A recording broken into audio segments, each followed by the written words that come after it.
Well, hello, boys and girls. I don't have my tie on today. Taking it easy, chilling, relaxing. Haven't talked for a couple days because I moved and now we had to set up all the lube dispensers again and put all the lines in so everybody has their daily needs of rations of lube. Jaime's body lube. It's the best there. I said it. So here we are in the basement, and I'm doing team by team analysis, I guess you would say, of what is going to happen in the summer for them. And I'm going to go now to the Montreal Canadians. I just finished up with Toronto, Nashville, Pittsburgh. You can go look at all those. And I did a top 15 coaches and all kinds of pearls of wisdom falling on your lap. Go check them out at my NHL Pearls of Wisdom on the YouTube. Okay, so Montreal Canadiens, I generally don't like to rag on teams, and I was like, while I was helping my assistants get the lube dispenser set in place, in the back of my mind, I was formulating what I was going to talk about with the Montreal Canadiens, and what I would do this summer if I were the Montreal Canadiens is fire Bergeron. Simple as that.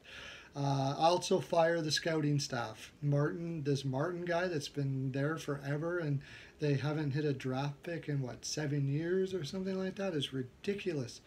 They're horrible. It's a I think that I think Gillette must be into some black market mob stuff, and that's what's running the Montreal Canadiens, because they can just do whatever the hell they want, and nothing happens to them. Um, Bergeron's signing of Shaw last year, was it, or the year before, was horrible. Way too much money for a third line guy. It showed up on the score sheet and on the production that they got from him.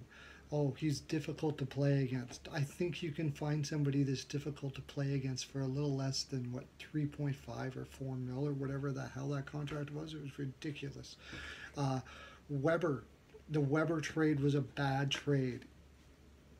Say for a second that Subban had a bit of an attitude problem or what have you, or they thought he did, or he wasn't working out in the locker room. You have to get somebody back that's more than a guy who's 30 years old going on the tail end of his career with a massive contract. Uh, Weber used to be really good. Now he's just a good defenseman.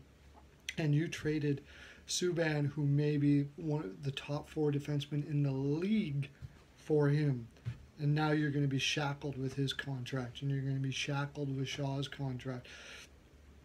If you're going to trade Subban, trade him for a package deal. You can get a center, a young center. There must have been better packages out there. You can't tell me the Oilers weren't offering up something better than what you got.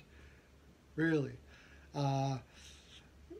What he the drafting, they got the best draft pick that they had in a long time, Sergachev.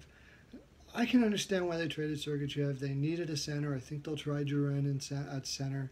They needed forwards that could score because God knows they didn't draft any. Uh, so you got to do something. And unfortunately, because they also didn't draft any defensemen, they only had one real bargaining chip. And that bargaining chip, I think, is going to be maybe a top 5 defenseman in the league in a couple of years. And you traded him for Drouin, who may be a very dynamic center, maybe. I wouldn't be as sure of that as I am that Sergachev is going to be amazing. So you're left with, and then Boulon, or not Bouillon, Boilo, gets traded to Buffalo for a third. So I don't know what he's going to do. It's going to be interesting to see what happens. He's got virtually no defense. Uh, they still don't have any real, for sure, up the middle. There's been talk of